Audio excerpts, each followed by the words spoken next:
অনেকে বলছেন পুলিশ ঠিকমতো কাজ করছে না। তো স্বরাষ্ট্র উপদেষ্টার তো দায়িত্ব যে পুলিশ কেন কাজ করছে না সেটা দেখা, দ্রুত সেখানে পদক্ষেপ নেওয়া। আজকে বিভিন্ন পাড়া মহল্লা মনে হচ্ছে অরক্ষিত।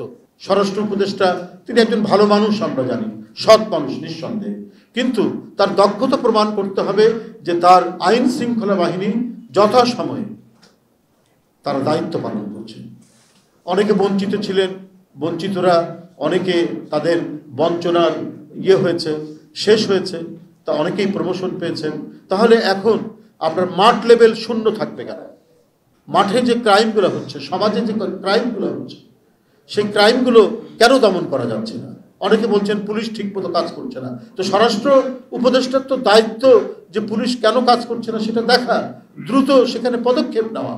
আজকে বিভিন্ন পাড়া মহল্লা মনে হচ্ছে অরক্ষিত, মনে হচ্ছে বিভিন্ন গডফাদার, আমরা শামীম ওসমান গডফাদার শুনতাম, আমরা ওই অ্যানিদের এলাকায় তাহেরে গডফাদার শুনতাম, তো এখন তো পাড়া মহল্লায় গডফাদার তৈরি হয়েছে, যারা মানে দেশের যারা শান্তিতে সুখে ভদ্রলোক সুশীল মানুষ যারা বসবাস করবে তারা আতঙ্কিত হয়ে পড়ছে। যদি পরিস্থিতি এই হয়, পুলিশ যদি বলে যে না ধর্ষণ না শ্লীলতাহানি, এটা ব্যঙ্গ করা নয়। মামলা যদি 3 দিন পরে না হয়, চোখের সামনে এই কারণ বাজারের পাশ দিয়ে আসতে গেলেই দেখি একবারই কোনো সিএনজি থেকে চট করে আপনার সোনার চেন কোনো মহিলার কাছ থেকে ছিনিয়ে নিয়ে দৌড়ে চলে যাচ্ছে একদিকে।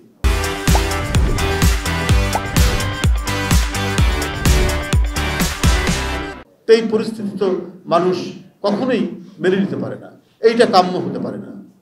আজকে খুব দ্রুত গতিতে যারা এই জুলাই আগস্টের আন্দোলনে যারা নিহত হয়েছেন, যারা জীবন দিয়েছেন, তাদের পরিবার কে কোথায় আছে?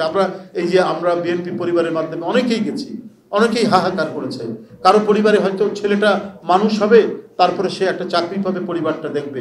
এখন পরিবার দেখার কেউ নেই, বা যে বাড়িতে একজনই উপার্জনক্ষম, বিশেষ করে রিক্সাওয়ালারা। আমি 17টা রিক্সাওয়ালার বাসায় গিয়েছি, কি মানবতার জীবন সেখানে। সেই একমাত্র উপার্জনক্ষম ব্যক্তি সে নেই, এখন সেই পরিবারটা কি হবে?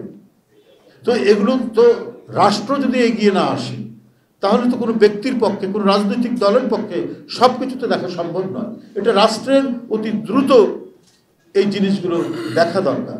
সেটা না হয়ে কি হচ্ছে সারা দেশে? আমাদের সমন্বিত যে আমাদের সংস্কৃতি, সমন্বয়ের যে সংস্কৃতির ধারা, সেই ধারাকে ভেঙে ফেলা হচ্ছে কেন? এগুলো হতে যাবে কেন? যে যেটা করছে, যে মাজারে যেতে চায়, মাজারে গিয়ে আল্লাহর কাছে দোয়া করবে, সেটা যুগ যুগ ধরে হয়ে আসছে।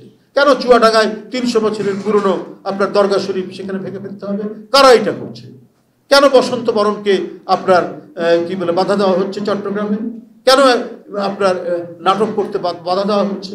আমাদের যে সমন্বয়ের সংস্কৃতি এবং আমাদের যে অগ্রযাত্রার সংস্কৃতি, আমরা যেমন আজান দিলে মসজিদে যাব, আবার ঠিক তেমনি আমরা একসময় নজরুল জয়ন্তী করেছি, আমরা রবীন্দ্র জয়ন্তী করেছি, আমরা বিভিন্ন নাটক অনুষ্ঠান করেছি। আমাদের 71 তো আমাদের অসংখ্য গান এবং উদ্দীপনামূলক গান নাটকের মধ্যে দিয়ে সৃষ্টি হয়েছে। আজকে সেইগুলোকে আঘাত করা হচ্ছে কেন?